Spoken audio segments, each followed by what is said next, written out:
Guys, আপনারা দেখতে পারতেছেন যে পানির নিচে মাছ কিভাবে রাত্রি যাপন করে। সো এখন দেখতে পারতেছেন একটি মাছ অনেক সুন্দরভাবে বসে আছে। দেখা যাইতেছে অনেক সুন্দর লাগতেছে তাকে। আরো সুন্দর সুন্দর অনেক ছোট ছোট মাছ রয়েছে। এই তো দেখবেন একটা আরেকটি মাছ বসে আছে পানির নিচে। অনেক সুন্দর লাগতেছে দেখতে, অনেক কিউটের মতো লাগতেছে। ওই যে আরো আরো আরো সুন্দর সুন্দর ছোট ছোট মাছ রয়েছে। আরো ভালো দেখতে, অনেক সুন্দর লাগতেছে। আমাদের দেখে অনেক ভালো লাগতেছে। খুবই ভালো লাগলো এসব দেখে। তাই বললাম ভিডিও একটা করি এবং সবাইকে দেখি।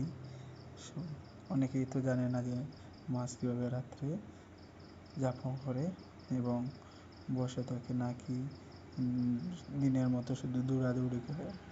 রাত্রিবেলা মাছ অনেক স্থির থাকে। এই তো দেখতে পারতেছেন।